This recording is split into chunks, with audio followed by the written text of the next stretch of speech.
What exactly is check fraud? The crime Abagnale committed. What is check fraud, and how did Frank Abagnale Jr. become infamous for it?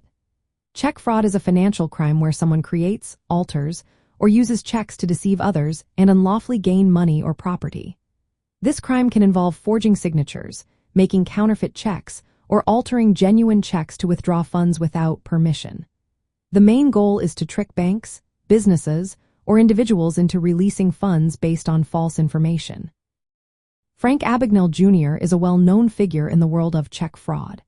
His criminal activities took place mainly during the 1960s and early 1970s. As a teenager, he forged and cashed checks worth over $2,500,000 across various countries. Abagnale was skilled at producing fake checks that looked real enough to fool banks. He often took advantage of the trust people placed in authority figures and reputable institutions. One of his tactics involved impersonating professionals like airline pilots and doctors. By doing this, he gained credibility, which made it easier for him to cash his fraudulent checks without raising suspicion.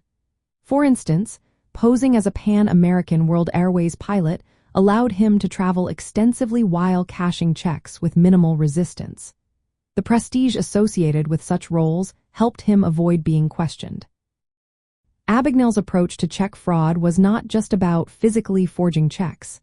It also involved a level of deception and psychological manipulation. By taking on authoritative roles, he reduced the chances of his checks being scrutinized. People tend to trust those in positions of power, which worked to his advantage. The crime of check fraud committed by Abagnale included several key actions. He forged checks that mimicked real financial documents. He used stolen or blank checks to create fraudulent versions. He exploited his assumed authority to bypass verification processes and cashed a large number of bad checks in different states and countries. He also employed confidence tricks to persuade banks and businesses to honor his checks. Although Abagnale was eventually caught and convicted, his story highlights the weaknesses in banking systems at that time, especially regarding check verification. After serving his prison sentence, he turned his life around and began working with law enforcement. He shared his knowledge of forgery and fraud techniques to help prevent future crimes. From a criminology viewpoint, Abagnale's check fraud case illustrates a mix of white-collar crime and confidence artistry. He used both technical skills and social manipulation to commit his offenses.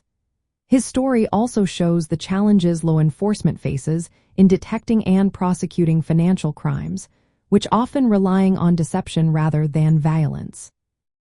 In essence, check fraud, as committed by Frank Abagnale Jr., involved sophisticated forgery and impersonation.